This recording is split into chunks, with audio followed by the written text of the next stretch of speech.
নমস্কার সকল বন্ধুদের, আশা করি অনেক ভালো আছেন।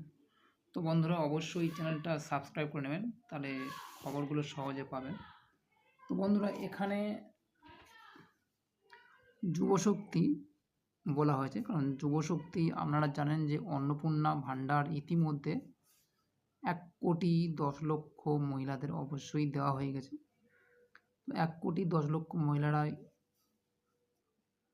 অন্নপূর্ণা ভাণ্ডার পেয়েছেন এবং তার বেশি দেওয়া হচ্ছে।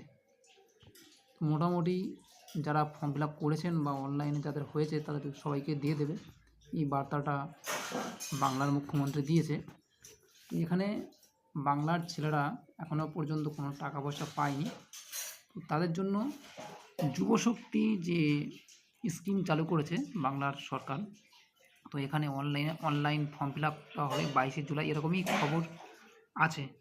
তো 22শে জুলাই যে খবরটা দিয়েছে, এটা কতটা সত্যি তো সেটা অবশ্যই নেটে সার্চ করে নেবেন। তো এখানে আবেদন শুরুর জন্য অবশ্যই আধার কার্ডটা তো অবশ্যই লাগবে, প্যান কার্ডটা অবশ্যই লাগবে। তার জন্য শিক্ষাগত যোগ্যতা ও যোগ্যতার সার্টিফিকেট এবং মার্কশিট লাস্ট সেটা লাগতে পারে। পাসপোর্ট সাইজ ছবি কিন্তু লাগতে পারে, আর মোবাইল নাম্বার কিন্তু লাগতে পারে। ইমেল আইডি, ঠিকানা প্রমাণপত্র এবং ব্যাংকের পাসবুকের প্রথম পাতা।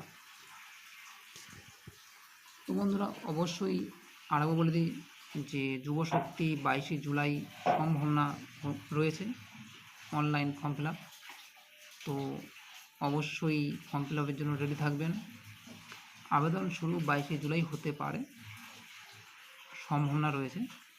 তো এর জন্য লাগবে আধার কার্ড, প্যান কার্ডটা লাগতে পারে ডকুমেন্ট হিসেবে, শিক্ষাগত যোগ্যতার সার্টিফিকেট ও মার্কশিট লাগতে পারে, পাসপোর্ট সাইজ কিন্তু ছবিও লাগতে পারে, মোবাইল নম্বর, ইমেল আইডি, ঠিকানা প্রমাণপত্র, ব্যাংক পাসবুক প্রমাণপত্র, এগুলো কিন্তু সব কিন্তু অরিজিনাল কিন্তু আপনাদের সঙ্গে করে নিয়ে যেতে হবে, কারণ এগুলো অবশ্যই স্ক্যান করে আপলোড করতে লাগে। এবং যারা ফোনে করবেন অবশ্যই ফোনে করার চেষ্টা করবেন, এবং যাদের ফোনে হবে না তারা অবশ্যই